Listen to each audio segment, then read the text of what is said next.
What was the craziest reason that made you quit your job in a blaze of glory? What's your story? This is sort of the opposite, but whatever. I was working for a tech startup in '98 that was growing by leaps and bounds, and one day they reorged the department and promoted this guy, let's call him Teddy, who had been there for like 2 weeks, to manager. He had 4 or 5 people working for him, and he treated them all like crap. They were all self-motivated, senior-level people, and he treated them like children. He micromanaged their work, berating everything they did, complained when they had to leave work for stuff like a dentist appointment or a sick kid. When he first took over, he tried to enforce a policy where none of them could check in code unless he code reviewed it in person and then did the check-in himself. That lasted less than 2 weeks. He reviewed an existing approved schedule for a software release, decided it wasn't aggressive enough, told his superiors that they were going to pull it in by 3 months, and then ordered everyone to work weekends. Not because there was a business need, but because he wanted to show them that he could get stuff done. After a few months, this woman, let's call her Kelly, who was working for him, gave her 2 weeks' notice, saying that she was offered a managerial job at another company. Teddy lost it. You could hear him screaming through the walls of his office. Then, as she walked out of the office and he followed her to the exit, shouting at her the whole time, "You're damn worthless, Kelly. You're going to fail. Don't come crawling back looking for a job. I'm glad to see you go. Now I can hire someone with real skills, etc., etc." For at least a month after she was gone, he would randomly just say crap like, "I can't believe that idiot just up and left. What a git," or, "Oh, Kelly really ducked things up good. We're probably going to miss our release date because of how she left things." HR sat down privately with the guy to talk things over, and then he started getting about HR. They're covering their asses so they don't get sued. They don't give a crap about good company men like me. A few months later, our company was acquired, and we went to the welcome meeting that the other company had set up. Their CTO and the VP of development spent about a half hour each talking about strategic vision, how the changes would affect us, the usual stuff, and then the VP said, "But there will be at least one familiar face to help with the transition. I think most of you know Kelly Johnson. She used to work here.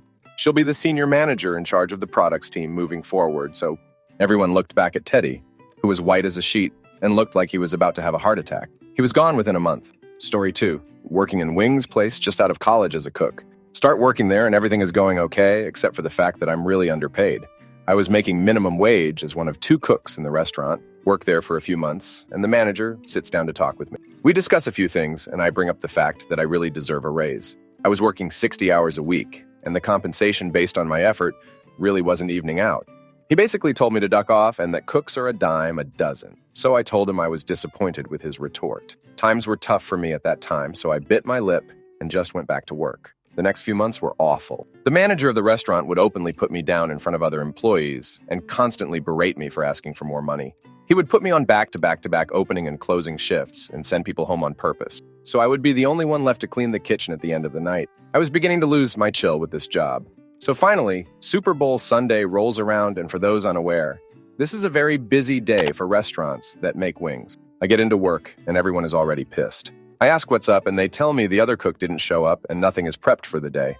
I roll up my sleeves and start working. We get everything set, and I start making wings for the orders. I'm working my ass off, and my manager comes up to me and starts giving me the same crap. The phones are ringing like crazy, and honestly, there are more orders than the restaurant can handle. It's ducking chaos. Then some of the manager's friends, not employees, come into the kitchen and start ducking with all my stuff, moving things, disorganizing stuff, sitting on my prep counters. I tell them to GTFO, and my manager storms in and lays the duck into. Tells me I'm a worthless piece of crap. I never do anything right. I'm not worth more than minimum wage, and I never damn put in any extra effort.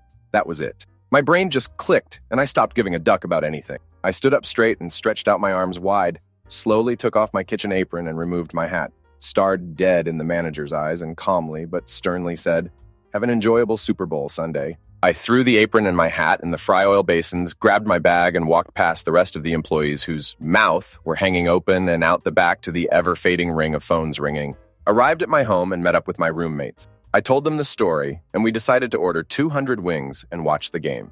Story 3. Told the office manager that he couldn't arrange a successful Girl Scout cookie drive leave loan run a business. On the way out, I told him I was going to report him to the state labor board for working everyone 8 hours a day without lunch. The state made him cut me a check for 2 years of missed lunches. Story 4. I worked at Boston Market in high school, and I had been getting screwed on hours for a month or so.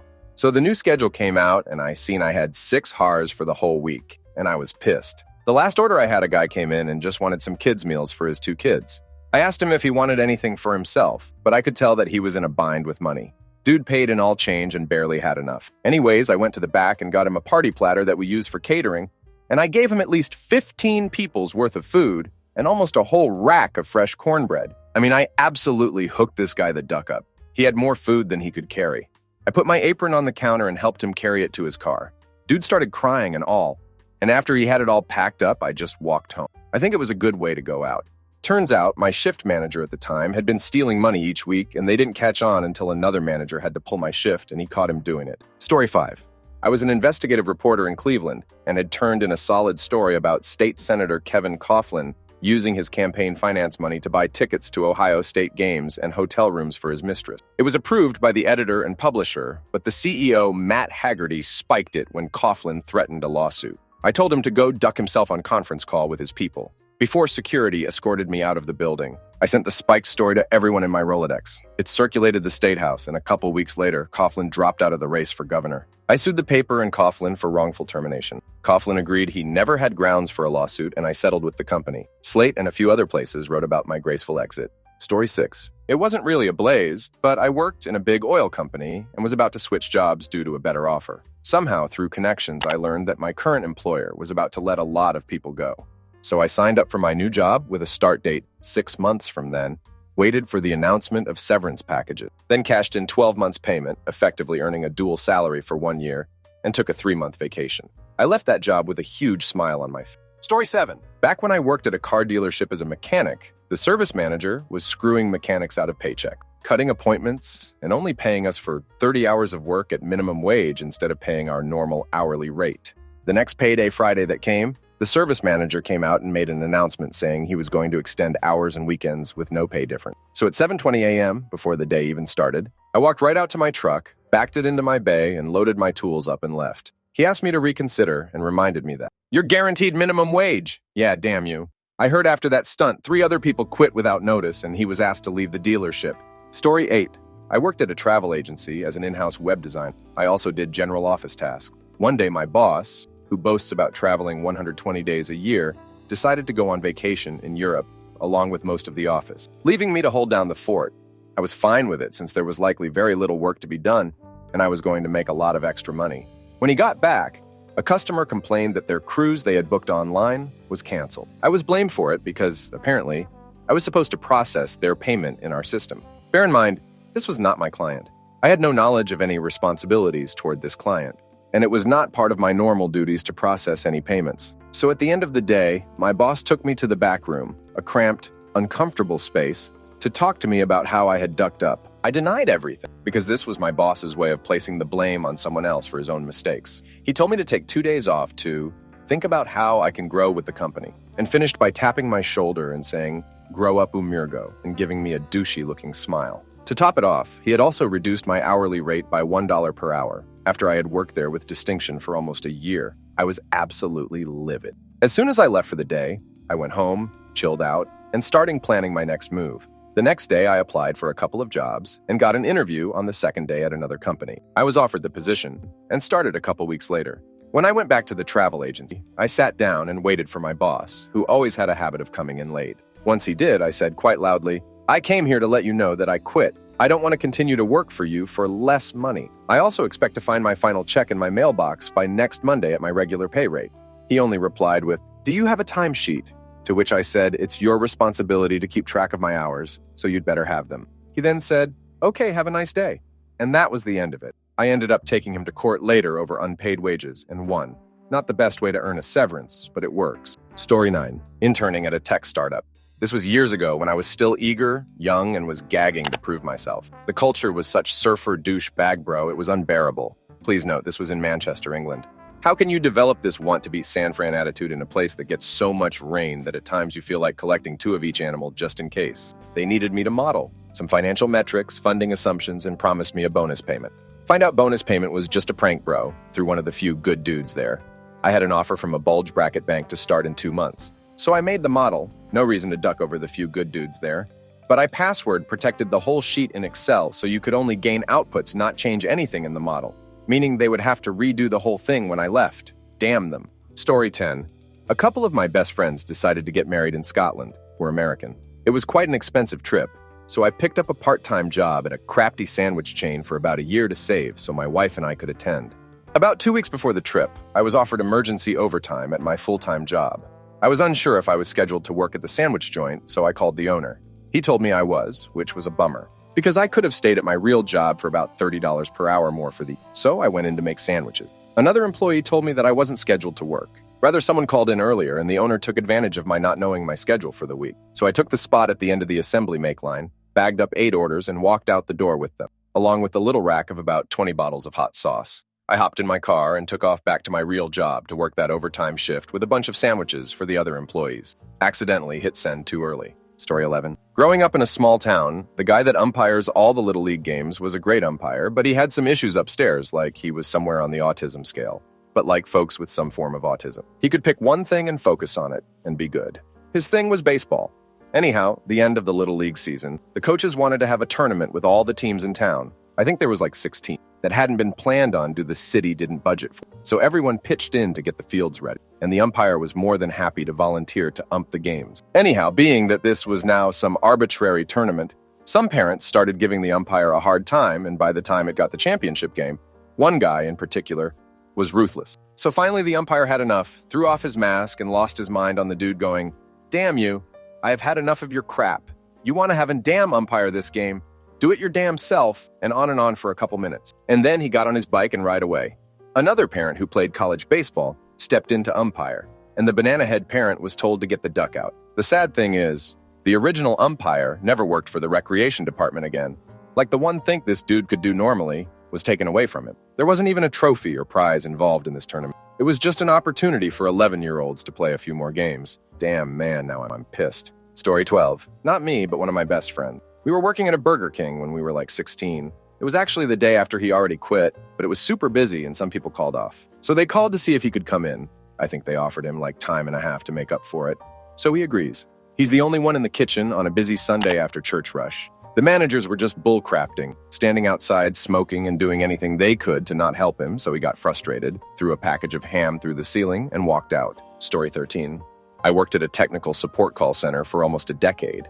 The average burnout time turnover is 6 months. I was sitting in a meeting and they were ragging on us for sending too many boxes. The week previously, we were sitting in the exact same room, being ragged on for not sending enough boxes. I had a rough year, and I was just sitting there dying inside.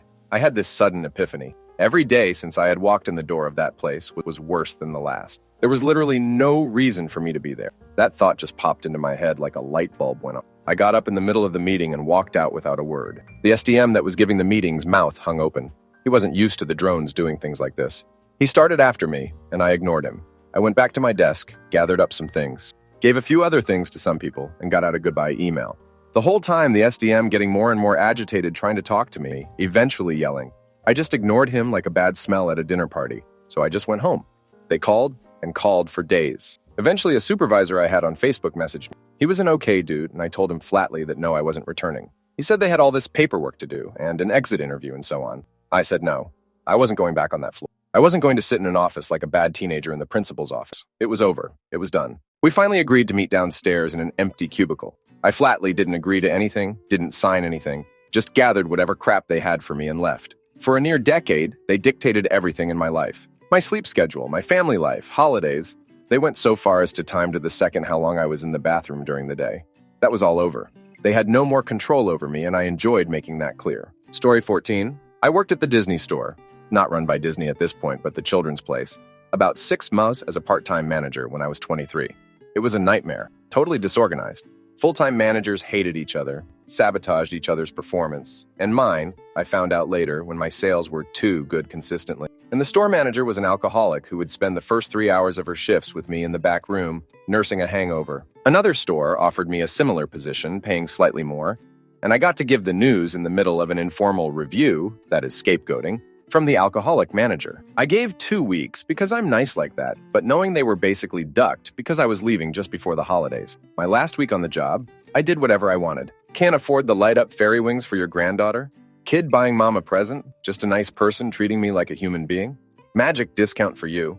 I've never felt so good leaving a job. Story 15. Had a summer job at an industrial clothes rental and washing place. Crap comes in from slaughterhouses and similar places, then sits in the summer heat for days before it arrives.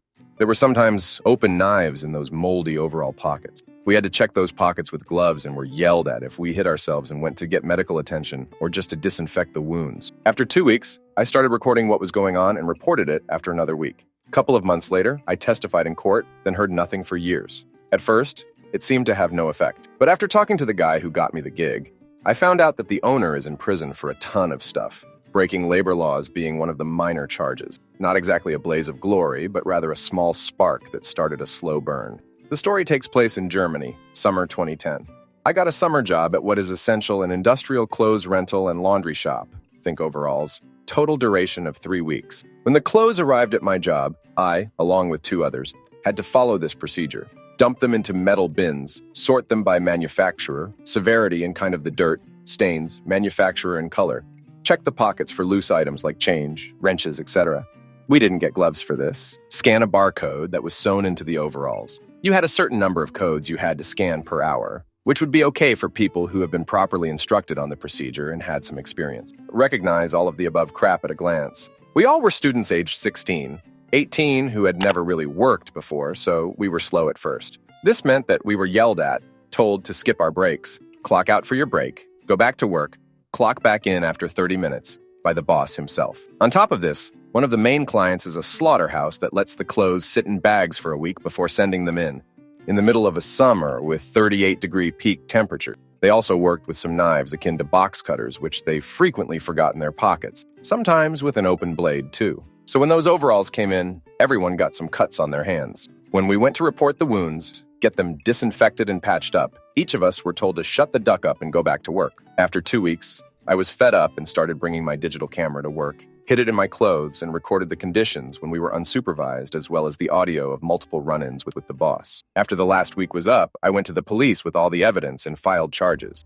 Early in 2011, I was called to court to give my statement, but didn't keep up with the legal proceeding. 2 months ago, I visited my hometown and ran into one of the guys who worked there with me. He told me that the boss, owner, was in jail. During the investigation, the police found out that on top of endangering workers and breaking labor laws, he was involved with substance and avoided taxes, among other things. Story 16, I needed a job.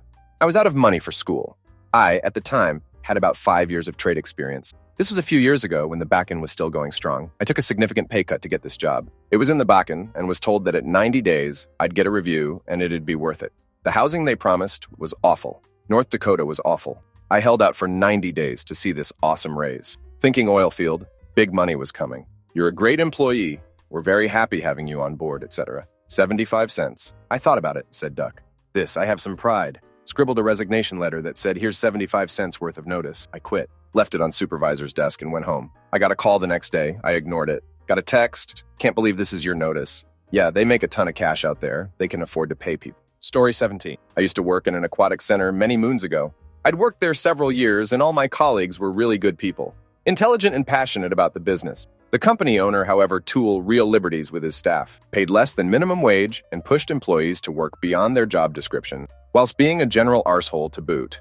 One employee in particular had worked there for several years, worked harder than everyone, was made to do the owner's personal bidding like his washing and cleaning his car, etc., and was paid sweet F-all which he used to support his ill mum, who he lived with. The problem is, nobody ever spoke up against him as everyone needed their jobs. No matter how bad it was paid, it was better than nothing. The day I decided I was leaving, I prepared a hefty stack of legal papers and a note. The note effectively stated that, firstly, I was leaving my job, but secondly, here's a list of all the times he's underpaid staff illegally, overworked his staff, taken advantage of them, illegally paid cash in hand, avoided taxes, and generally been a crafty boss. I explained that he's got away with it this far, but it's only a matter of time until the staff that he treads on rise up against him or leave. I explained that it only takes one message from any member of staff to get him into a lot of trouble, but they haven't. I told him he needs to start taking care of his staff, treating them with respect, and paying them a fair wage. I never heard back from the boss himself, but the following evening, I got a call from one of the members of staff saying the boss came in that day, gave everyone a pay rise, increased holiday days, and personally thanked everyone for their hard work. Not exactly a blaze of glory, but I'm happy I managed to help those who stayed. Story 18. My small-time office was bought out and taken over by a large company. Suddenly, I was told I was just a secretary. My salary was cut, benefits non-existent, and there was nothing legally I could do, because I checked. They did it in such a way that it was if I started a new job. The new office manager told someone that his high school son could do my job for less pay, so in the summer, my hours were cut. I finally said, damn this, and didn't show up, after bullying and tearful trips home. Then I began to get frantic emails about how to deposit and split certain payments, how to use accounting programs, how to enter time-sensitive forms, so much whining. I guess nobody trained the boy and just sat him at the front desk. At first it was professional, then it turned to hostility, then begging. This was over the span of 2 days, in which I didn't check my email because I was busy at another job. I finally broke down and wrote an email stating I have all the information they needed stored on a website. At the bottom of the page was a link to Google. I signed it, just a secretary. Story 19, not me, but my dad. My dad was the chief of police in our small town as I was growing up, of about 2,500. Aside from him, there were 2 other town police officers. In a small town, all that really matters to people is who you're in with and how much money you have. Well, the mayor of the town was in with a lot of bad people. People who would get arrested time and time again, just to be seen walking the streets the next day. It wasn't a safe town. It wasn't a fair place. One day, I came home from school to find a news crew and van at my house interviewing my dad. He and the other 2 police officers had walked into work that morning and all turned in their badges at the same time. They got their story out there.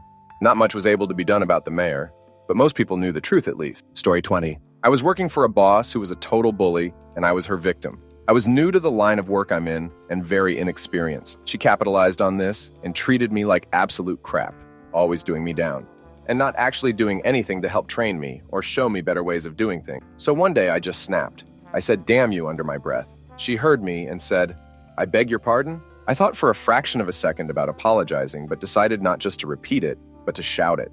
Then I told her what a bullying idiot she was before telling her where she can stick her job. Getting out of that cesspit ended up actually being the best career move I could have made. Story 21. My buddy and I worked in a warehouse one summer during college. We loaded the trucks with merchandise to be shipped to various stores. On our last day, this was through a temp agency, the belts broke down so the products couldn't come down to the loading area.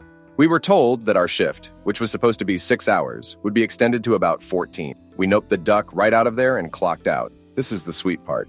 We got in the car and turned on our favorite rock station, which happened to be having a contest for a couple of NFL tickets. We were the first ones there and told the DJ our story.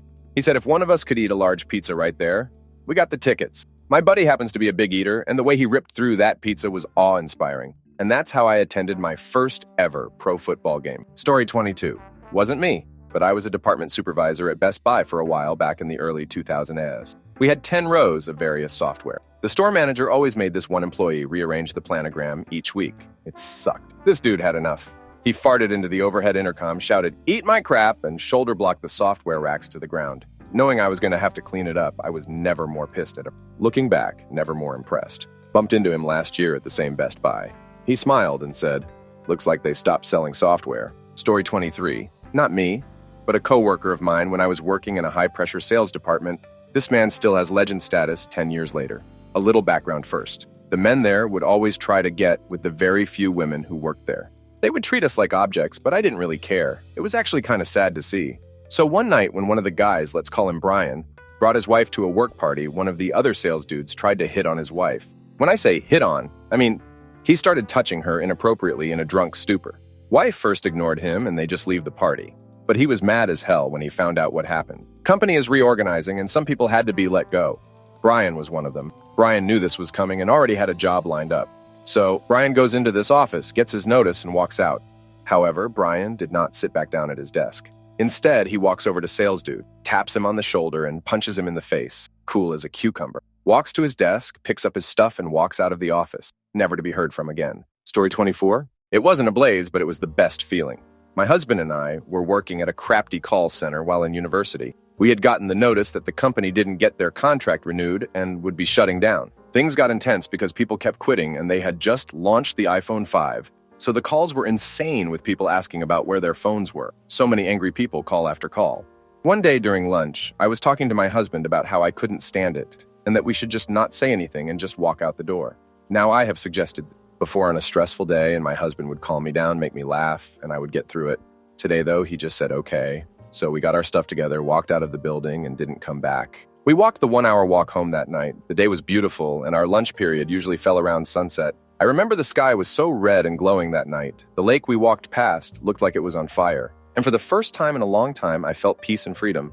I felt like I could breathe. We walked in mostly silence all the way home. It was perfect. Story 25. Not me, but two people I worked with. I worked at a sushi restaurant that had a really high turnaround rate. The reason why is because one of the owners was a huge git who loved to yell at people. I saw people come and go. Most usually lasted only a few days. There was a sushi chef there that had been there for a while. He was pretty cool, and we got along great when we worked together. His girlfriend also worked there as a cashier, and a lot of times they were scheduled together. One Saturday that I was supposed to be off, I get a call from Carol asking me if I could come in. Apparently, Max and his girlfriend had had enough of her, and they both just straight up left and walked out of the restaurant. The place was pretty small, so usually it was just the cooks in the back, the sushi chef, and the cashier, delivery driver. So when they left, they basically left the place empty aside from the cooks, who did not speak English that well. I decided to take the shift for the extra money. And when I got there, Carol was already there behind the sushi prep area making orders. She usually didn't come in at all on weekends, but would still watch the security cameras occasionally from her laptop at home. And if she saw you standing around doing nothing, she would call and yell at you. It turns out that was exactly what she did to Max and his girlfriend, and they had finally had enough. Carol showed me the security footage of Max yelling at her over the phone, hanging up, then taking off his apron, and both him and his girlfriend flipping of the security camera and walking out. She was showing me because she couldn't believe how disrespectful they were, and how they could just leave the restaurant like that when there were customers in it. Personally, I thought it was pretty badass they walked out together. I know I wanted to quit hundreds of times when I was there, but I was a broke college student that needed the money. Last I heard of them was they both got jobs at the sushi place that was competing with the restaurant I worked at. Story 26. I used to work recording concerts for my school's Conservatory. Basically, students could pay a fee for the Conservatory to record their concerts and put it on a CD for them. I had had the job as a study since I was a freshman, and I loved it. In the second half of my senior year, I received a call from my boss saying that I'd messed up a CD and that I needed to meet him in the studio to fix it at 4 p.m. I thought that was an odd request. Mistakes sometimes happen, but all of the employees knew how to fix it themselves, and I was the most experienced worker he had at that point. I asked if I could just fix it earlier and submit it to our office assistant, but he insisted I come in at 4. I showed up about 15 minutes before 4 to figure out what had gone wrong. I put the CD in and immediately could hear that it was a CD of a completely different concert. That was really bizarre, but we have backups of all the audio, so I just burned another CD of the correct concert from that. As the CD was burning, my boss came in and told me that I was fired. He said screwing up a CD that badly was unacceptable. I had never been fired before. This was the longest I had ever had a job, and I was totally blindsided. To this day, I have no idea how the wrong concert ended up on that CD. The best I can figure is the office assistant mixed up CDs or something. But whoever's fault it was a really easy problem to fix. I argued with him for a bit by telling him that I thought he was making a mistake and this really wasn't a big deal. But he refused to listen. Just when I had resigned myself to my fate, the newly burned CD popped out of the computer. We both looked at it for about 5 seconds in silence. Then I laughed, handed it to him and shook his hand, then walked out the door. I wasn't done though. I loved that job and I felt wronged. I was also saving up for a trip to Europe and didn't want to have to cancel it. I already had tickets to Wacken. Without a job or a girlfriend, I had a lot of time on my hands that last semester, so I decided I would just start my own business recording students' concerts using my own equipment. I charged a slightly lower fee than my former employer and put up ads online and around the Conservatory. I advertised that I was more experienced than anyone working for Conservatory Audio, and frankly, my equipment was better as long as they weren't playing at one of the bigger venues, especially for jazz. Also, instead of burning CEs, I offered to just send it to them digitally, which a lot of students preferred because they would get it within an hour or two of the end of the concert, rather than several days later. College students are cheap, and it didn't take long before I had to hire my own assistant to keep up with all the concerts we were recording. I probably ended up cutting the Conservatory audio department's business by at least 20%. My former boss was livid, and he made a couple of unsuccessful attempts to shut us down. I earned more money that semester than I probably had in my previous 3.5 years combined of working for someone else. I was just mad at myself for not doing it earlier. The only problem is I don't feel comfortable putting that job on my resume anymore. Story 27. I worked at a supermarket chain in Australia doing night fill. At the time I applied for the job, I was working somewhere else, but I was only getting 1 or 2 shifts a week. By the time I got the job, I was on 5 days a week. It was about 4 months after that. My grandpa started to get really sick, dementia, but I dealt with it and kept working the 80-hour weeks. Then about a month after that, my nan had a serious stroke. The issue was she needed a stent put in, but she was on blood thinners. You can't do the surgery with her on them, and without them, she would likely have another stroke, and seeing as she just had a massive stroke, If she did have another, she would have likely passed. Now, I don't know if it was related or just bad timing, but my grandpa went from being bad to being a total shell on a person, and all the while I kept working both jobs. Till finally my grandpa died. Honesty, with the way he was in the last month, he was already dead. But with my nan having to be told while she was in hospital that her husband had died and she was going in for surgery, I'm pretty sure I was having some sort of breakdown and called up my places of work and told them I need a break. My first place was very cool. They just said, "Call us when you are ready to come back. Your job will be waiting for you." I called up my night-fill job, and the first question I was hit with is, why? I explained that I didn't want to have a customer come up to me and ask a question and just break into tears, and I thought it was best if I took 2 weeks to deal with the funeral and grieve. I explained I didn't want paid leave as I just stared like 5 ago. The manager's reply, no joke. "I'm sorry about your dead grandpa, but it doesn't take 2 weeks to bury a body."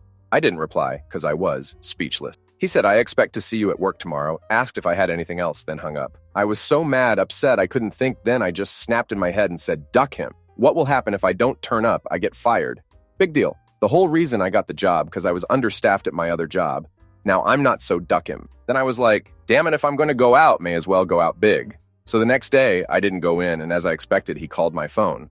What he didn't know was I was recording everything he was saying, and basically, I went over the convo I had with him the day before about my dead grandpa and my sis Nan, and how I asked for unpaid leave. And not only did he go off at me, but I got him to repeat the line about how it wouldn't take 2 weeks to bury my grandpa. He ended the call with, "You better get your ass here on time tomorrow, or you damn ass is fired." I didn't turn up the next day. As you would also expect, he called me up pissed, not knowing he was being recorded, and just went off on me. When I butted in saying, "I told you my grandpa just died," his reply, "I don't give a flying duck about your dead grandpa. If I tell you to come into work, you get your damn ass into work. I warned you yesterday, consider yourself unemployed. Now I have to find someone to cover your shift for tonight, you selfish piece of crap." Then he hung up. I then called the HR department and played her the tape over the phone and said I was going to take legal action. Basically, it caused an internal crap storm that led to me getting 48 missed calls in the 24 hours that followed. Basically, they asked me to turn up for a friendly chat.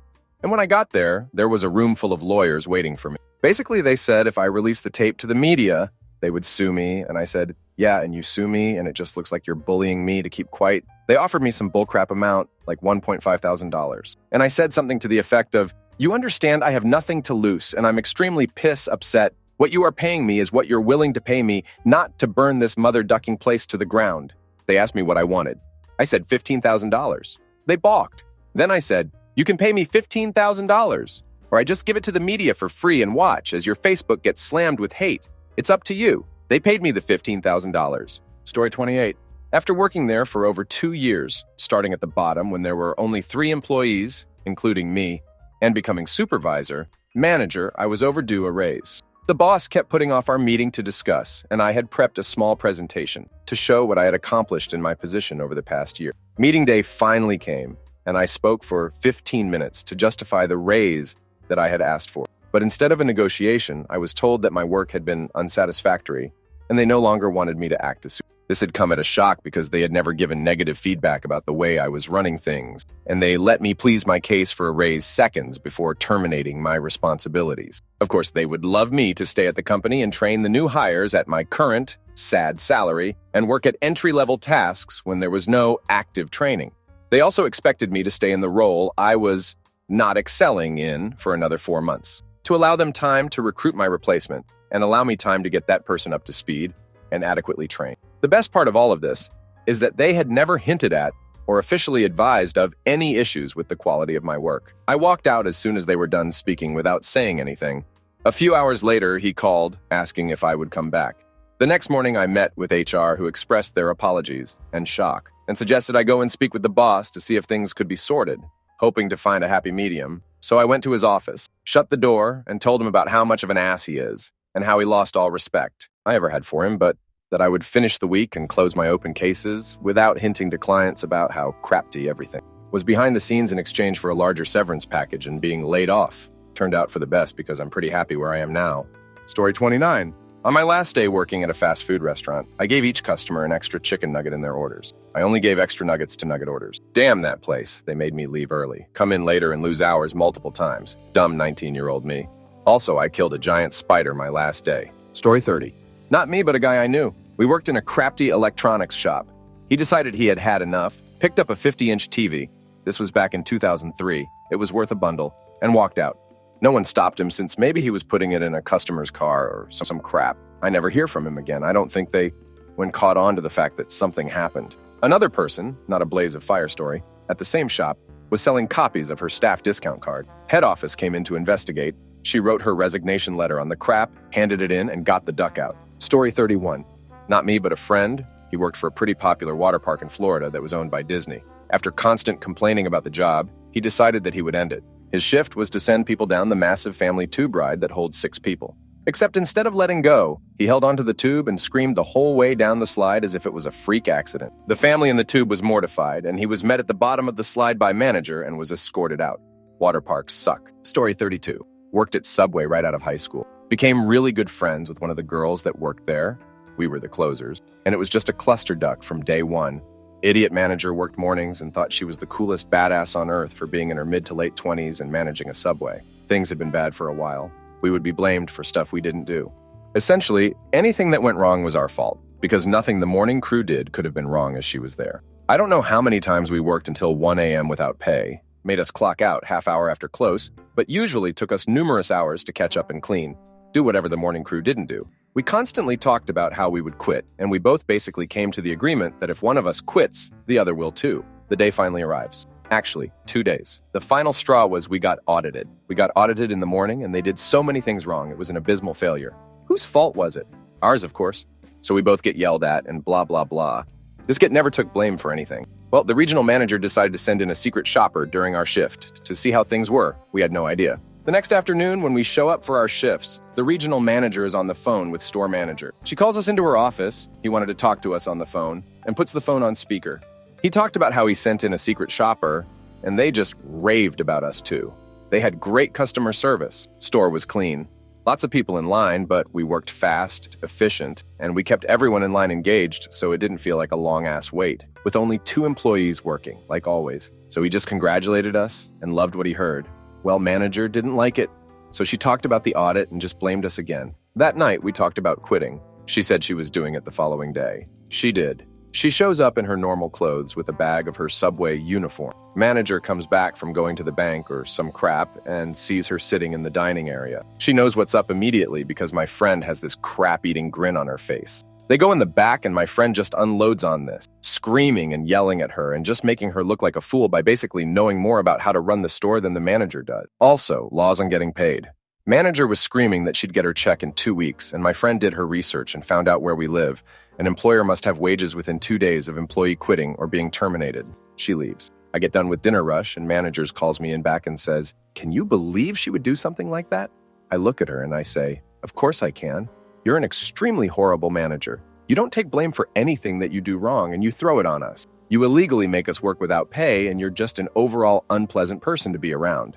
Get off your high horse. It's a Subway idiot." Handed her my apron and said, "I'll be nice and wash my shirt and I'll bring it back when we come. Do get our wages." Called friend. Hung out at her place. High fives around. Went in and got wages together 2 days later. Everyone smiled at us like, "You guys rock." Went to college. Have a great job now. Stopped in at a Taco Bell one afternoon for some lunch. Who do I see? Old Skankaroo. Her seeing me in a suite and all dressy and her being behind a counter, being an assistant manager of a Taco Bell made my month. Immediately called old friend and we had a good laugh. I'm not a terrible person. This lady was just a mega tool. And like I said, it was a damn Subway. Story 33. One of my first jobs was part-time at a small budget supermarket. The boss was of severely limited intelligence, assigning me far more shifts than I agreed to, and spending the entire day shouting at everybody rather than doing actual work. Turns out I was also getting €1 less per hour than agreed on. I noticed that after a month when I finally got my first pay. Not cool. Grounds enough for me to terminate my work contract with immediate effect. So I got myself a new job, typed out my notice, put it in my coat pocket, and waited for the worst possible moment to quit. That moment came 2 weeks later. My boss and I were opening on a Saturday, and it just so happened that the cashier that was meant to come in an hour later called in sick. He tells me and goes off on a tirade about how the shift is going to be hell with just the 2 of us. I smile, hand him my notice, and stroll out of the store without saying a word. Best feeling ever. Feeling. Story 34. Was fed up with all the bull crap. Worked in a nursery. I was basically left on my own with 15 kids on many occasions. This one morning, people were taking the piss. I had handled handover when parents dropped their kids off. Breakfast, setting up the room, running an activity, getting the kids in their coats, shoes for the garden, etc. Before lunch, I get the children sat down for circle time for stories, songs, generally calming down. And I said to my colleagues, okay, someone needs to take circle time or come and sit with me while I do it and help keep the children calm. Their response, why can't you do it? We're busy, aren't you capable of doing it on your own? They were standing at the edge of the ducking room drinking tea, coffee, and chatting. So I looked at them, finally boiled over the top and went out of earshot of the kids. Damn this crap, I'm done. Got my coat, walked out the back to the garden, saw my wife, friend who worked with me, said, I'm out, see you later, out the front gate and rolled on home. Sent my boss a monster of an email calling her on all the crap that had gone down at the place and never heard from them again. Even got my last month's pay after specifically saying, don't damn bother. My wife was pissed, and I was unemployed for 6 months before finding another job, which put us in the crap. So I really wouldn't recommend it. But what I do recommend is finding a decent job with a good employer beforehand, not one that only sees qualifications and paper instead of work ethic. Story 35. Not me, but a friend of mine. He was a cook at a busy restaurant. The general manager was a real a-hole and treated employees terribly. My friend and another cook got fed up and decided to quit with a bang. They were working a busy Sunday brunch and they started slowing down the orders. The uncooked orders kept stacking up and up. Then they told the manager off and quit. The whole restaurant was mayhem. The restaurant had to comp like a 100 meals. I don't think the manager learned his lesson. Story 36. I was a server in a really crappy restaurant. It was owned by a husband and wife. The wife was truly in charge and responsible for actually getting most things done. The husband was a hot-headed a-hole who showed up from time to kick the cook out of the kitchen and play chef himself. He was terrible at cooking. His wife did her best to just keep him out of the restaurant altogether. But he was a hot-headed a-hole and did as he pleased. Luckily, he was also lazy in restaurant as work, so he wasn't there very often. Anyway, one day on a slow morning when I was the only server, he came in to cook breakfast and was just ruining everything. He was smoking a cigar in the kitchen, using way too much grease and burning things. Customers would order scrambled eggs and bacon. How hard is that? And he would give me blackened mystery substances dripping with grease to bring to the table. I refused. He screamed at me within earshot of customer and told me he was the restaurateur, not me, so I had better do as I was told. So I took the crap food to the tables. They complained and asked me to replace it while looking at me like they couldn't believe I would have brought it to the table in the first place. I brought it back to the kitchen and Hothead can't believe they didn't want it. He doesn't believe me and yells at me some more. I'm not about to bring the same food out to the table, so I refuse and tell him to do it himself. As you can imagine, he did not like that very much, and he let me know loudly, but he did take it out. They gave him the same response they gave me, and he shouted at them. He shouted a whole rant at them about how they had no idea what food was. And he grew up in Greece, where food was an art, and he went to school and owned a restaurant, and what credentials did they have? Who were they to question his food? He told them his restaurant was only for people who truly appreciated food, and they could just go eat somewhere else. They did leave, in silence. I think they were too shocked at what had happened to come up with a rebuttal. When he came back from his incident with them, he told me I was on thin ice, and he didn't care for the backtalk I had given him. He said if I don't like the way he runs things, I could just leave. I was the only server in the plate. I was so pissed off I couldn't see straight, and he had just told me to leave if I didn't like how he operated. I didn't like how he operated, so I did leave. He must not have realized that there were no other servers because I immediately got a voicemail about how it was all a misunderstanding and I should come back because they were busy. How they were busy, I don't know. And everything would be all right. Luckily, I was working 2 jobs at that time, so I had the option of just picking up more hours at the other place. I didn't answer his calls until hours later when the voicemail started sounding really desperate. All I said was, I can't talk because I'm working my other job, but I'm not coming back, so stop calling. I heard from ex-coworkers that his wife came in shortly thereafter, cried uncontrollably, and closed the place for the rest of the day. That did make me feel bad because she was a nice lady who worked hard, and I can only imagine how hard it was to try and run a restaurant with a husband like that. Story 37. Not me, but my buddy worked cashier at McDonald's. One particularly trying day with a full line at his register, he just said, I'm out, and crawled out through the drive-thru window. Funny side note, his boss called him the next day to ask if he was coming in as he didn't officially quit. Story 38. Not really a blaze of glory, but an interesting story nonetheless. In high school, I worked at a Wendy's. This store was terrible with scheduling, and I was probably the best cashier in the restaurant. That meant I had to work dinner. And close on the busy nights, which meant every Friday and Saturday I was working. This one particular week, I booked off a Friday so I could go to a party. The schedule came out and I was scheduled to work. So I went to the manager and told her I booked it off, and she basically said, too bad. So I went to an employee who wasn't scheduled to work and convinced them to take my shift. I went to inform the manager, and she wouldn't let me because you are the only employee with enough experience to work a Friday shift. I also worked the Thursday that week. During that shift, a customer called my store to tell them what a great job I did. This meant that I were to get a free meal on my next shift. At this point, I was sick of working every weekend while all my friends were going out and having fun without me. I went in for my shift at 4 p.m., went on my break at 7 p.m., took my free meal, walked out of the restaurant, and never walked in for another shift again. Story 39. I was working in a call center for about a year between high school and college. I started doing phone plan support and then internet tech support, and eventually went to escalation, billing dispute. The calls I got in escalations were a mixture of terrible people and people that had terrible things happen to them. And telecom support procedures are brutally unforgiving at times. Some people get screwed hard. The companies know it, and if you don't wave the flag and help them duck good people, you could get fired if they were monitoring the call live or decided to check it later for some reason. I got accepted to college, and I knew I was going to quit when I came in for my 5 p.m. start.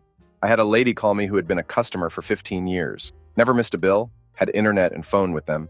Any support history was for logical, normal things. But she got sent up to me because she had over $5,000 in long-distance charges. Turns out this lady had brought in a refugee to help them get on their feet. She thought she had a long-distance plan, and the person was calling home to talk to their kids and family daily, sometimes multiple times per day, for 30 minutes to 2 hours at a time at a rate of over $3 a min on no plan. This lady was not a wealthy person. Her husband died, when she called in 3 years ago, in which they made her fax his death certificate to put the bill in her name so she could change crap. And by her job, she was nearing elderly status. She had been on the phone for over 40 minutes before she got to me, with people telling her, "Damn, you pay us." I can only credit about $100 without approval, and I knew they would not let me do anything. Procedure was to send her to collections and say bye. I told her all of this, but said it's your lucky day. I'm putting in my 2 weeks notice today. And I had gone into the system and backdated her plan, tricking it into thinking she had a ducking $10 a month badass worldwide long-distance plan, and reissued her invoices in the system. Now it was a billing error refund code. And I could issue an adjustment that took her calls down to 2 cents a min, nuking her bill down to like $50. I waived the monthly fee for that month too. She started crying on the phone, uncontrollably thanking me, and wishing me luck in school, telling me she'd pray for me. I'm not religious, but man, that felt so good. My manager, pretty cool for a crap company, was listening and came over after the call and told me I broke policy and asked me why I did that. I told her for the same reason she listened live to the whole call and didn't come over and stop me, and that as she probably already heard I got accepted to college and would be leaving. She kind of just nodded and wished me luck in school, was happy for me, went back to her computer and deleted the call history and marked it as a disconnected call. Story 40. I don't know if this is a blaze of glory, but it made me feel good. I got a job in the big city. My new manager said that she wanted to give me a 2-week trial period because she just wasn't sure about me. This manager was an idiot, constantly yelling, expecting us to work through lunch and work late and come in early, sessions in her office about how awful we were. I was miserable. The job was hell. The Friday of the end of my trial period, my manager called me into her office. She said she was pleasantly surprised at how good I was, and she definitely wanted to keep me on. I told her that unfortunately she had not passed her trial period and I would not be staying. Then I walked out.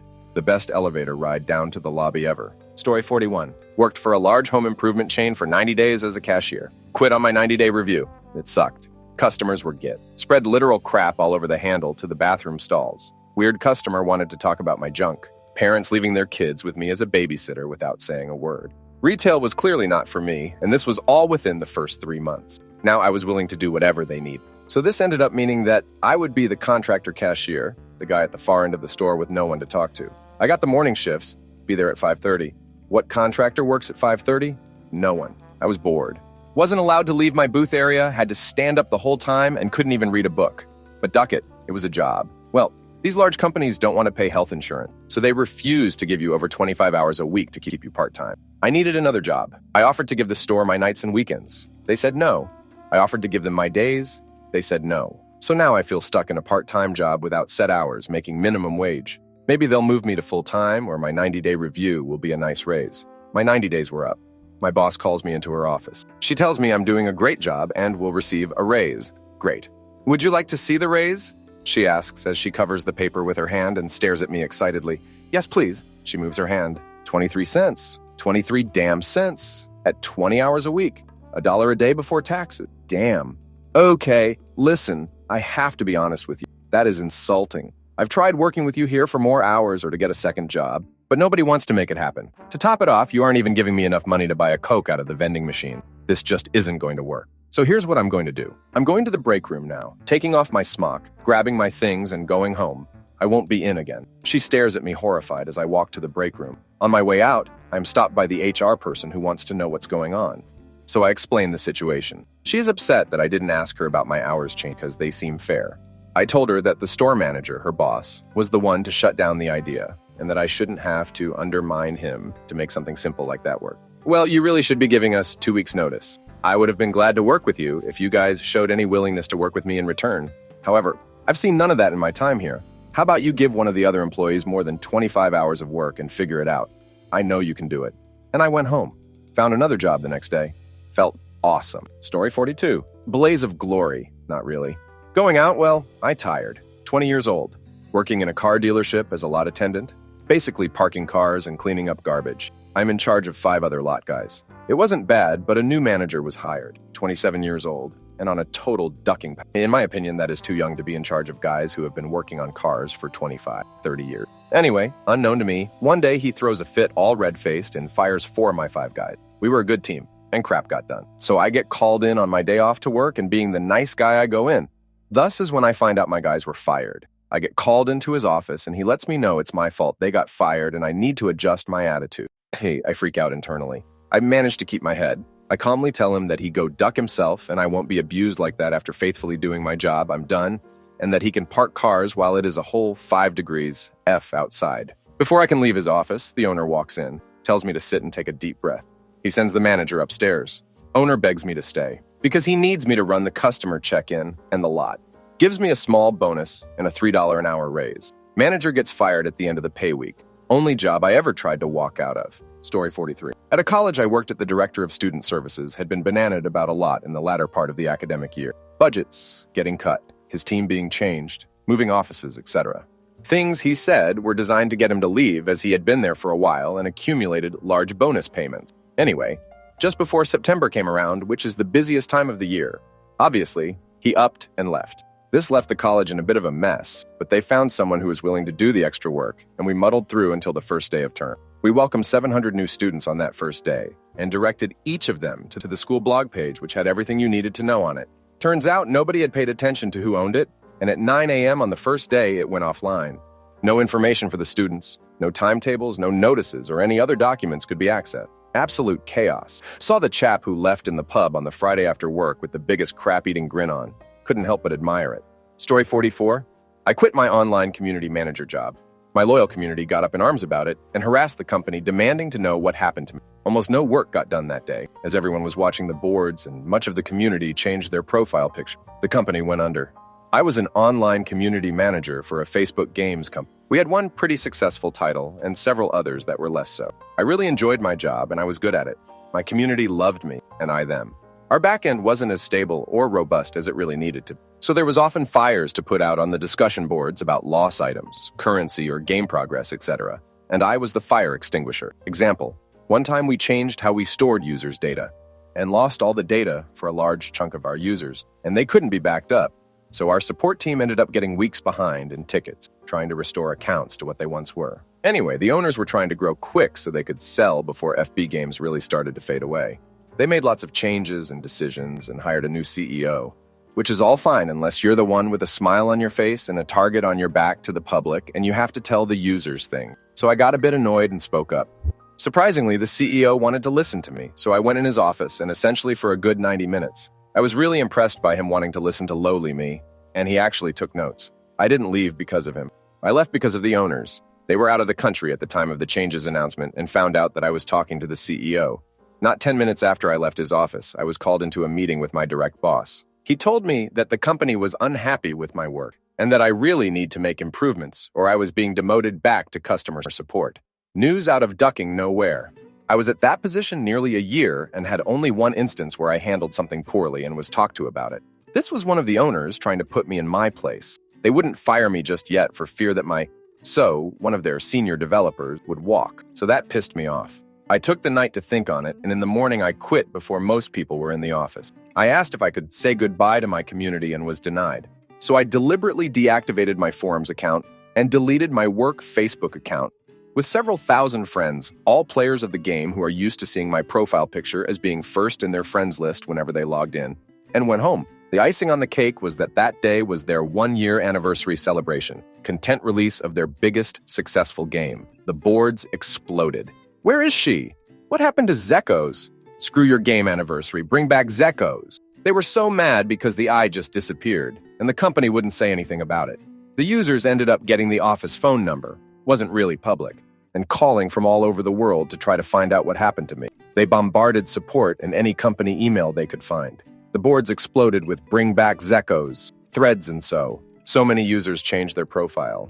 Avatar pictures to mine, so my image was everywhere. Work ceased in the office that day as everyone was watching the boards and how the company was trying to handle it. And I watched from home, eating comfort foods and crying. I loved that job and my community. But I wasn't going to be bullied into a lower position for having a negative opinion of the changes. In the end, their year anniversary release was a bust. The company went under less than 2 years later, and the owners fled the country. I like to think my leaving helped set them on the final path to running that company into the ground. Story 45. Walked out on a job interview, smoldering glory, not really a blaze. I drove about 4 hours for a job interview right out of grad school. Nice place. Working environment seemed a little tense, but that's all right. This was an animal hospital in the Midwest. The owner asked me to clean a cage for him. I said, sure. Doctors have to clean cages every once in a while. It takes maybe 10 seconds. Then he asked me to hang out for a second while he talked to a client. I said, sure. He told me to just keep cleaning cages. I thought he was kidding. A technician walked into the room and asked me why the cages weren't done. I shrugged. From her attitude, I gathered he wasn't kidding about the cage. After a wait in excess of 20 minutes, I left. I just left. Got a phone call about 5 minutes later, didn't answer it. Story 46. My brother worked as a grocery store clerk for a very crafty manager. Like this manager never even bothered to learn his name and had him closing almost every night, even though he was a minor. One day, he had enough of the bees and quit at the end of closing. And he did so by tearing his uniform shirt in half in front of the boss, and then riding his bike through the store and out the automatic doors, his newly opened shirt billowing in the wind. Story 47. I used to work at a movie theater. The managers there were horrible at their job, constantly making scheduling errors, which is one of the main reasons why I quit. I was hired to work weekdays, yet rarely ever worked anything other than 10-hour shifts on the weekend. Needless to say, after working there for 6 months and asking every week to be scheduled for Monday, Friday, and only being given hours for Friday night, Sunday night, I was on the verge of quitting. Fast forward to sometime in February, there was a massive blizzard. A buddy of mine that I worked with texted me from work while I was at home and told me how one of our mentally challenged regulars had, again, pissed himself during the movie and that it was a big one. He told me how the managers were freaking out and upset because none of them wanted to clean it up, and that they couldn't get any of the floor staff to do it because they were all under 18 years of age. Fast forward to about 5 minutes after my buddy texted me. I get a phone call from one of the managers telling me that I need to come in. I try to use the ongoing blizzard as an excuse, but they weren't having it. Now, at the time, I didn't realize that there were no 18-year-old floor staff working that day.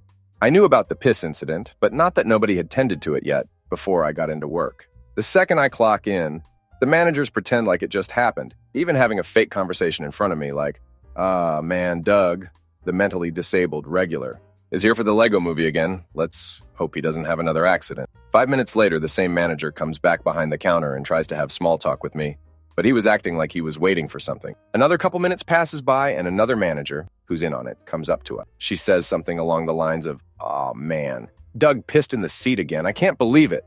While the other manager tries to pretend like this is the first time he's hearing this. So he puts on his best attempt at acting surprised. That's when I realized I was being set up and that they just called me in to clean up the nightmare that is our weekly accident provided by Doug, one of our regular special people. I walked into the theater reluctantly. I walked over to the seat and was hit with a violently putrid smell. It wasn't just piss. The back of the seat was coated in a thick diarrhea that I could only describe as melted chocolate stirred into thick oatmeal. I contemplated my life, came to the conclusion that cleaning up disabled people's crap and piss every week for minimum wage wasn't worth it and noped the duck out of there.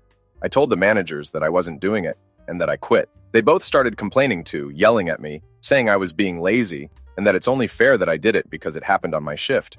I simply whipped out my junk phone and read the entire texting conversation that I had with my buddy about how all of this had happened before my shift. They both stood there not knowing what to say, realizing that I totally just caught them in a major lie. What happened next is my favorite part. As we were standing in the hallway arguing, we were right outside of the bathroom. Then, out comes Doug, with crap all over the front of his shirt. He's really angry for some reason. Honestly, I have no ducking clue how Doug was allowed to go to the movies by himself. Every other special person always had a caretaker with him. He starts yelling about how he'd been waiting in the bathroom for a very long time and that nobody came to help him. The manager started begging me not to quit at that exact moment. I couldn't help but to start laughing harder than I had in years as I put my coat on and began walking out the door. The last thing that I heard before leaving that building was Doug yelling, "Now, now!" at the managers, demanding that they help him take his shirt off and clean it. One of the managers also quit a few minutes after me. Story 48. Worked for a small company which provided EPOS equipment.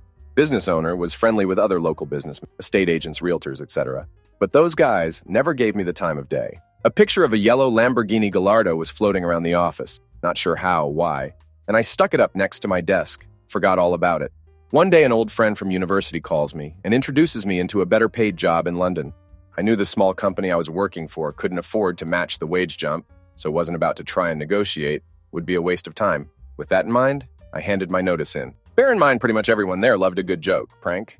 Anyway, I used Chris Castle's by now well-known pirate resignation letter out of devilment.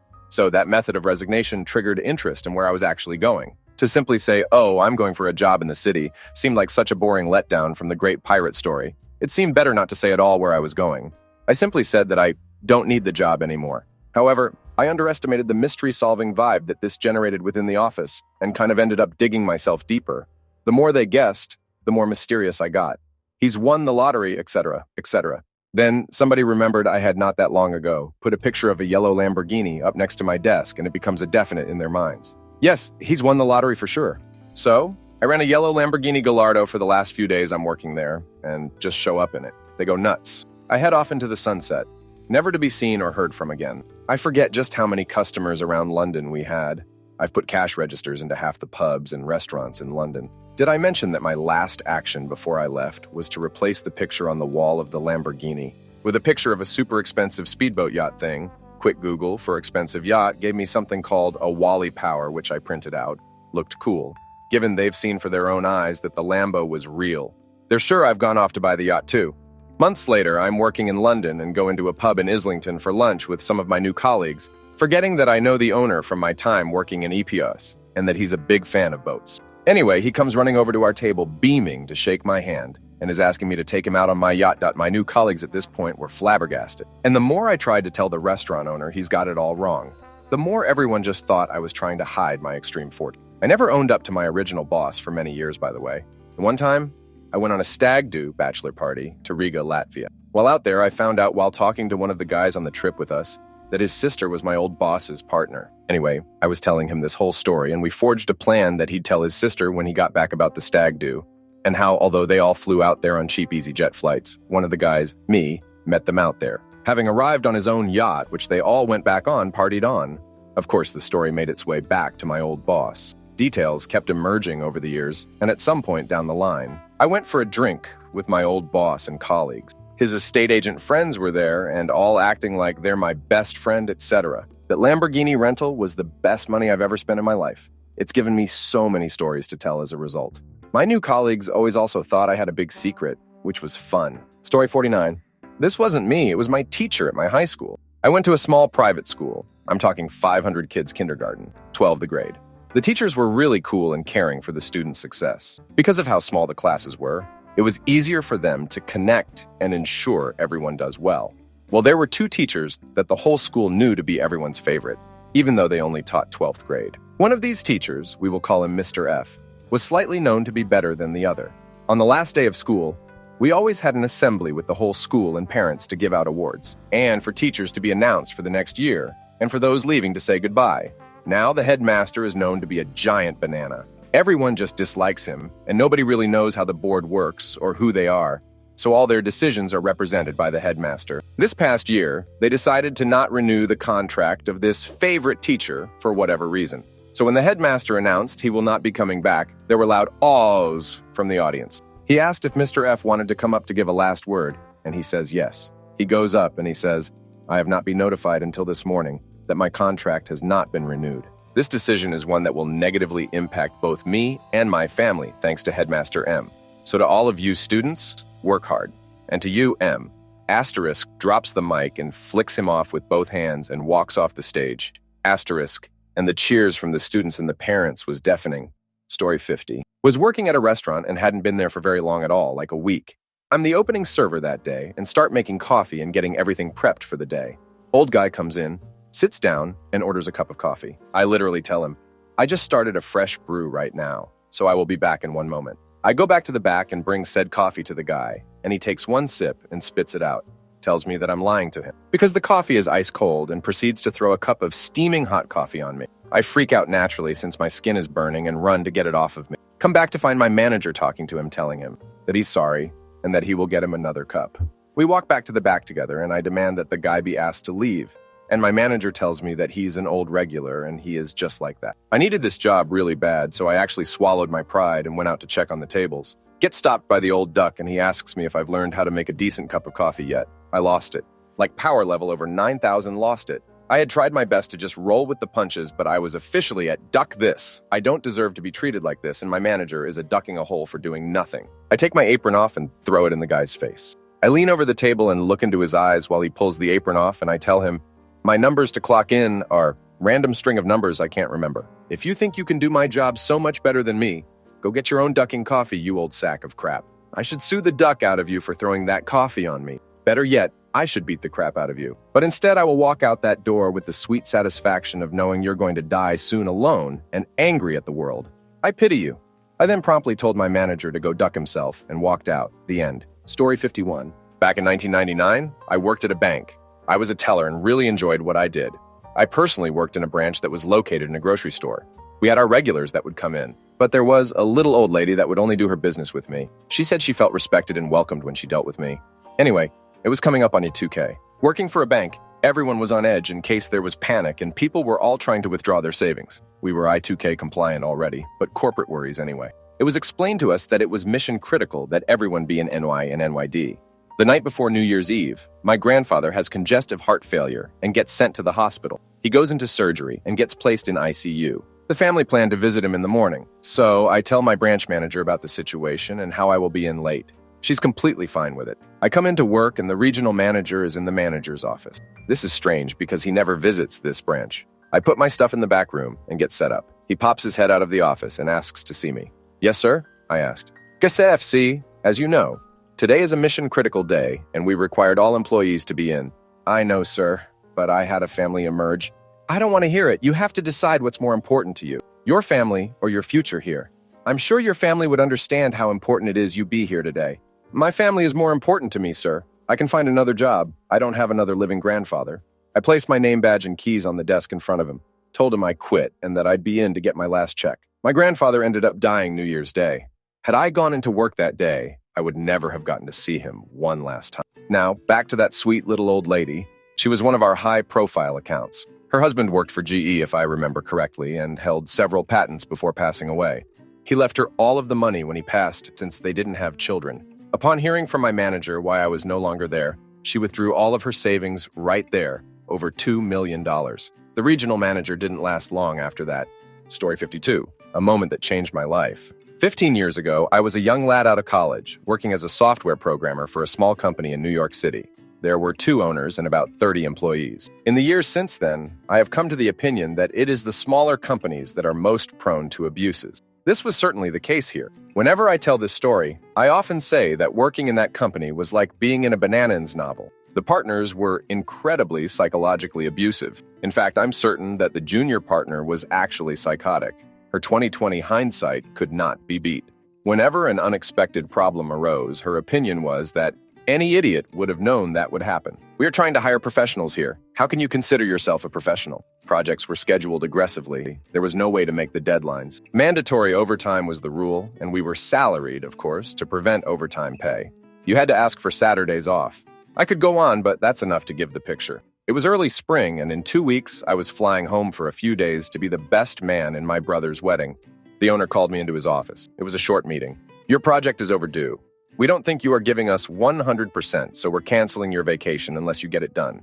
That's it. You'd think something like that wouldn't surprise me after what I just described, but in truth, I was shocked. I went back to my cubicle and sat in my chair. My first thought was that I had to call my brother. His wedding was 14 days away. I couldn't settle on how I was going to put it. what I was going to say. I couldn't do it. No, what I needed to do was go back to the bosses and talk to them. We'd have to be able to work something out. I was going to beg. It's interesting how the brain can do several things at the same time. Like most people, on the back of my cubicle wall, I had some pictures hanging that had some meaning to me. While the main part of my brain was trying to come up with a plan, my eyes had settled on a picture of a young huntress. Thompson, notoriously independent writer, 20-something, long before he was famous. I don't have the picture anymore, and the internet has failed me. But he was in front of a boat, docked on the ocean. I remember a tiny little side thought asking, what would Hunter do in this situation? And I'm thinking, that's a meaningless question. Hunter would never be in a situation like this. And then the little thought asks, why not? Cue needle screeching music stop. Why not? What was different between the way he lived his life and I was living mine? I took down the pictures and put them in my gym bag. I picked it up and took the elevator down to the street. It was lunchtime, sunny Manhattan. I walked a few blocks to the Port Authority bus station and boarded a bus to Atlantic City. I stayed at the Taj Mahal Casino for 4 days playing poker. On the second day, my cell phone rang with the caller ID of the psychotic partner, but I didn't answer. I never heard from them again. A week later, I went home for my brother's wedding. Did my act of rebellion have a negative effect on my career? No. In fact, not even close. I moved on to bigger and better jobs. Most importantly, though, is that over the years I've worked on answering that question. What is it about great people that allows them to achieve more than the rest of us? To live a little more free? I think the answer is this. They do not see the boundaries that aren't really there. Story 53. I worked for Best Buy's Geek Squad for 4 years. I was just a regular full-time employee, but I did all the work the DCI, manager, should have been doing for at least 3 years. I went to training programs and leadership conventions and transferred stores when they needed help in other stores. Did everything I possibly could, as hard as I could, to get a manager position somewhere and start making better money. It was always promised to me, it's right around the corner, it's coming. Just go through this training program. Do these learnings? One day, I walked into the store without wearing my clip-on tie. I wasn't on the clock, as I was about 30 minutes early for my shift. So I didn't have my tie on because you couldn't walk through the store without getting asked questions every 3 steps. I went to the break room and ate my food, clocked in for the day, and began working. Shortly thereafter, the product process, inventory, manager pulls me aside and hands me a write-up, the first I'd ever gotten for not wearing my tie when I walked in. As I'm reading it, another Geek Squad employee walks in without his tie on, but he's this 70-year-old dude who gets to pick his hours, and all he has to do is fix computers. He doesn't have to do any of the inventory work or deal with customers, or anything like that. I ask her if she's going to write him up, and she says, and I quote, different employees have different job requirements. I just kind of twitched, signed the write-up, and walked out of the leadership. I clocked out for lunch, called my wife, and told her I wanted to quit. We discussed what would need to be done, budgeting-wise, and how my job search would have to look, given that it could take time for me to find a decent job again. I went back in, asked for the GM, and told him I was quitting. He spent the next 20 minutes trying to convince me I was making a mistake. That Best Buy was the best thing that could happen to me at my age, and that so many good things were on the horizon for me and my family. I never had a second thought, didn't tell him at all about the whole tie thing. And in my exit interview questionnaire thing they make you fill out, I left no comment at all. Didn't even clock out, actually. I walked out mid-shift. I just quit. I quit working there. I quit shopping there. I quit helping friends and family with questions about their policies. And I actively discouraged my next employer from purchasing thousands of dollars of TVS from Best Buy. It's not really a blaze of glory, but my soul felt on fire when I walked out after quitting. I felt completely free, untied from the chains of misery that had somehow grew around me. My perspective on life changed, and in a way, I have Best Buy to thank for my motivation. I don't want to have to work there again. I don't want to be the 70-years-old dude working there. I don't want to be in that group of lifers who hang out with the managers and go drinking after every shift because they're actually miserable and hate their lives and jobs. Duck that, I'll never go back. Story 54. I was in a team of 3 guys. Our boss was an idiot. So when finally 2 of them quit, I was on a brink of quitting too. I went to him and asked if my vacation is still valid, and he said he is canceling it since the company was moving to a new place, and so we have to move all of the computers. I quit the next day.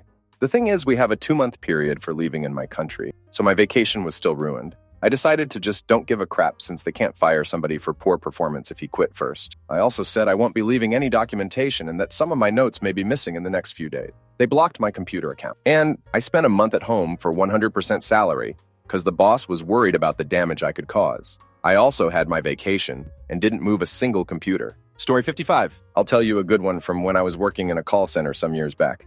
We had a guy working there, and one evening he just rage quit. Had one difficult call too many and ducking snapped, you know? Screams crap down the phone to the caller, hangs up, throws his headset away, and marched towards the door. As he passes the desks where the higher-ups sit, he rips off his ID badge and flings it towards them. He'd switched to his native language at this point, but it was rather clear he was saying, "I damn quit." Out the door he goes, down the stairs to the main building doors. The main building doors which require swiping your ID badge to open, and because it's the evening shift, there's nobody on the reception desk to open it for him. So he has to come back up the stairs, rather sheepishly knock on the door to our department, and ask somebody to come down and swipe him out. Story 56. I don't know if it qualifies as a blaze of glory, but it felt pretty damn good telling the guy off. I worked in the warehouse of a flooring place the summer after my sophomore year of undergrads in college. I mostly drove for pickups and deliveries of materials such as carpet, tile, rugs, grout, etc. The boss and owner was insufferable. He was a rich old white guy, probably in his 70s. He would make me go get him Swisher Sweet Cigarillos for him at the nearest gas station. He didn't smoke them, he chewed them and spit them out on the floor of my warehouse. He would then yell at me to keep the floors clean. One morning, I had to deliver some padding to a city 3 hours away, and I had to leave early. There was a carpet delivery truck at the warehouse that needed unloading from the loading dock when I arrived, and he told me to hurry up and unload the truck so that I could get on the road. So that's what I did. That was a Friday. There were 3 of us who worked the warehouse, and we rotated Saturdays. This one was mine. Saturdays were a bit slow, so we mostly organized the warehouse, set up the showroom displays, and did whatever he wanted us to do. After sweeping up all his tobacco mess, he handed me a list of carpet colors to bring from the warehouse to the showroom. He left to do something else and came back a while later to check on the progress. Apparently there were 2 colors, with the exact same name from 2 different brands. He literally called me stupid to my face. I got fed up and left early for the day.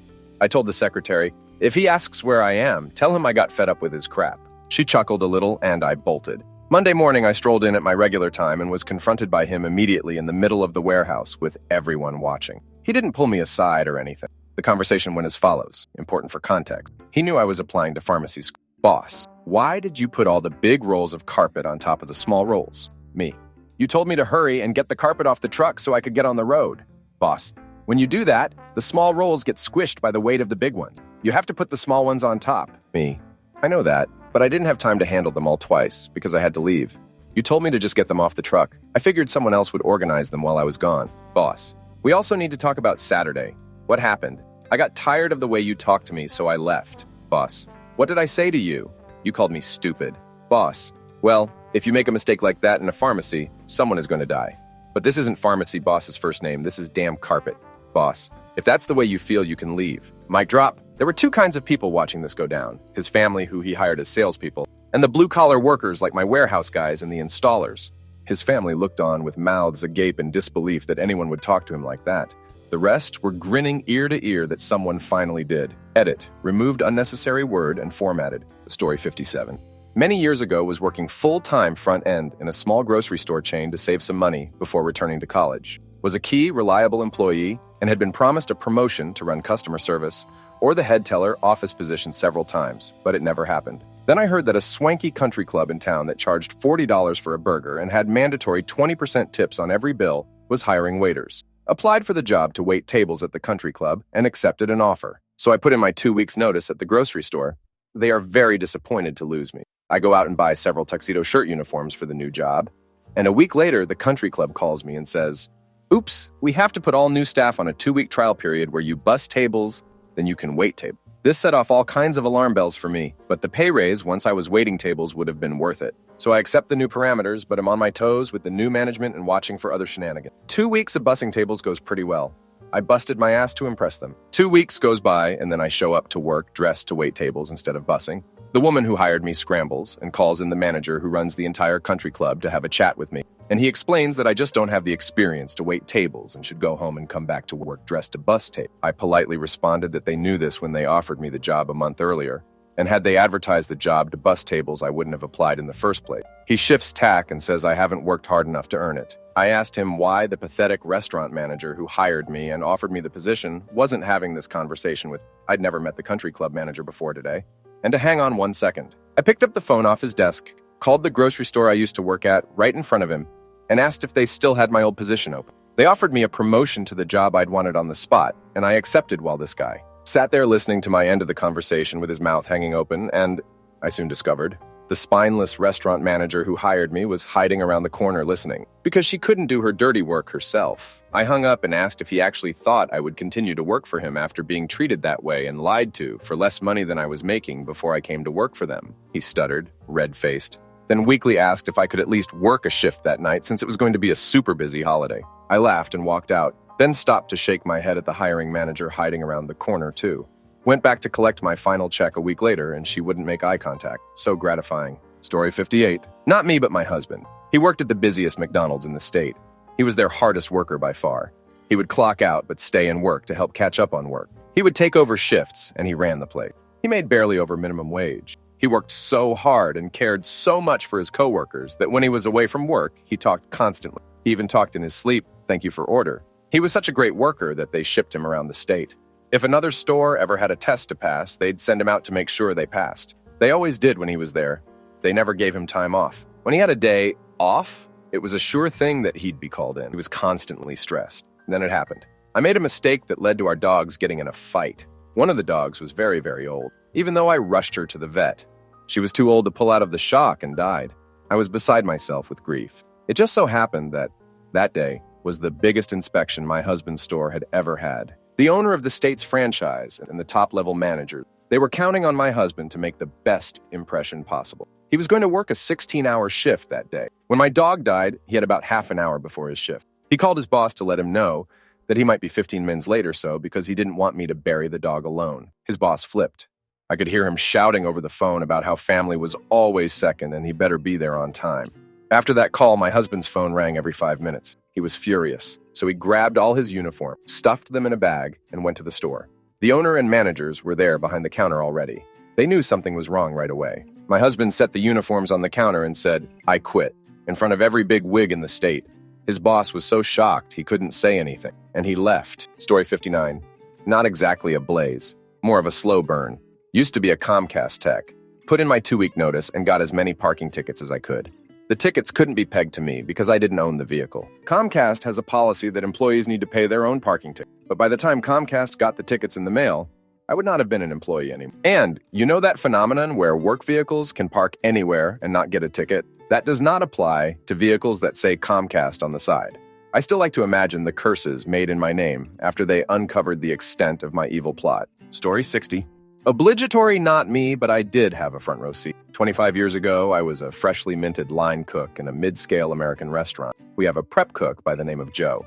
He was a big guy. Kind of slow, was always talking about how he was in the culinary union in NYC working in the big hotels and all the great chefs he worked for. Looking back now, I would say he was probably somewhere on the autism spectrum, but high functioning. The kitchen manager rode his ass relentlessly to get his work done. This is a key point to working in kitchen. We don't care where you worked or how awesome your other jobs were. Shut up and get your crap done, which in turn gave everyone else permission to do the same. I come in for my shift one day, and there is a Paul in the kitchen. I search out my KM to see what I needed to get started on, and he tells me how Joe didn't show for work, and his roommate had called an hour before saying that he had a heart attack the night before and had died. Now we all felt like crap because we were so mean to him. The GM wants to send flowers and get memorial service information and asks the sous chef to find out she knew where he lived. The sous takes a flower arrangement over to Joe's parents' house, knocks on the door, the roommate answers the door, and the sous can see Joe sitting in the lazy boy in his underwear playing Nintendo. Joe is shocked to see someone and admits that he didn't think anyone would care, he just wanted to quit. 2 months later, I was working at another restaurant towards after my 2 days off. I come back to work energized and ready to take on the week. When I walk into the kitchen, I run into Joe. You had just started 2 days before. He says hi, is glad to work with me again. He lasts about 3 weeks at this job before he does something stupid, and the chef lets him go. A year later, I'm at another job working as the sous when the hostess comes into the kitchen and hands me a resume and application. I take a quick glance and see that it is Joe again.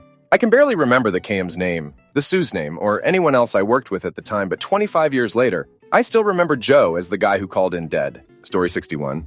We worked at a unified comms company. Small, we were 12 employees, but we got a lot of big contracts and we all worked hard.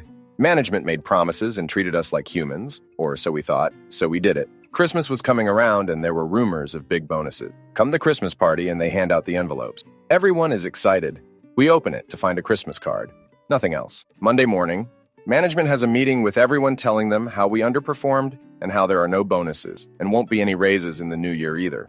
not even covering inflation. Obviously, everyone is upset about this because the feedback we had been getting from the clients were fantastic, and we had busted our asses to make deadlines. Also, the office manager and the HR manager were overheard talking in the break room about their bonuses and the nice vacations they'll be taking with it. The weeks after that, we were treated horribly, and the conditions were just getting worse. So we all start looking for something else. Those who got offers left and informed the rest of us that we were ridiculously underpaid for the industry. Fast forward 2 months, 4 of the tech guys had left. I was still looking for something else, but had a few interviews lined up, so wasn't worried. 2 other ladies didn't have the motivation to get something else, and the PM still hoped things would change if she worked hard. Because we were so small and everyone was involved in the implementation, we sat on the client site, didn't have a separate office somewhere. So the PM, barely 23, she had just gotten her degree and had been working 80 hours a week, comes in one day and gets called into a meeting with the bosses, HR, CEO, and office manager. They tell her what a horrible job she's been doing, and they're going to cut her pay. She'll only be getting 50% of what she used to get. This after she'd taken over responsibilities from all 4, the other people who had already left, and got glowing reviews from all the clients she had engaged, and her projects were all running on time. She walks out, takes her laptop and slams it so hard on the desk that we can hear the laptop shatter and the desk crack, screams, "I'm done with this crap," and gets out her personal laptop and types her resignation letter, all the while narrating what she's typing. She detailed all the abuse we had gone through, and the broken promises, all the laws they were breaking, having us work 100 hours overtime a month without additional pay, e.g., and the mismanagement. She then sends it to everyone in the company, CCs all her contacts at our clients, and walks out. Keep in mind, since we are at our biggest client, the entire floor witnesses this breakdown. We lost that contract due to breach of contract. Our company had to commit to fair labor practices, and she showed them very clearly how they did not. And then slowly, our other clients also started to get out. I quit 2 weeks later, got an offer for my dream job, and I'm still working here 5 years later. And last I heard, the company went bankrupt 4 months later. Story 62. Last year I was working in a plastics factory, was tired and depressed in that setting, not going to school.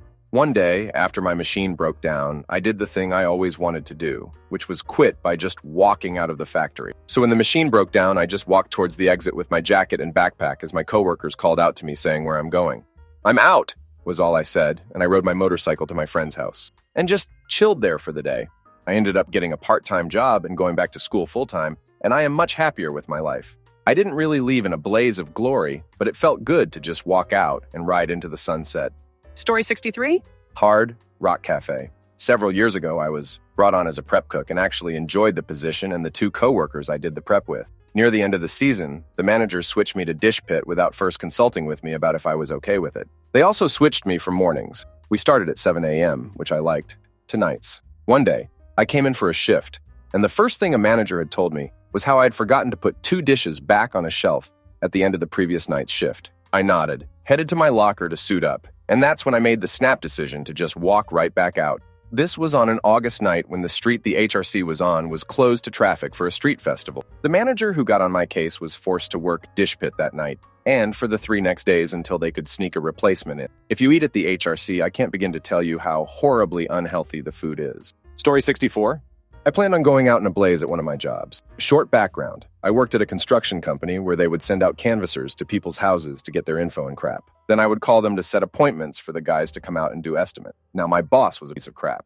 Basically, he made us way overbook appointments. Then when the estimators couldn't get to the customer's house, he would call the customer back, reschedule, and claim the sale as his own. We made commission every day. Then get at us for not setting up the appointment properly and bragging about how he saved it. Anyway, I worked there for about a month.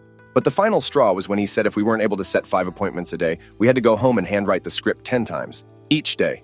Damn, you. So the first time I didn't set 5 appointments, he sent me a text that night saying he expected the handwritten scripts the next day. I already had another job lined up, so the next day I was supposed to be there at 9 a.m., dressed in black slacks, a button-up shirt, etc. I had a whole speech prepared that I was going to say in front of the entire office to make this guy look like a piece of crap.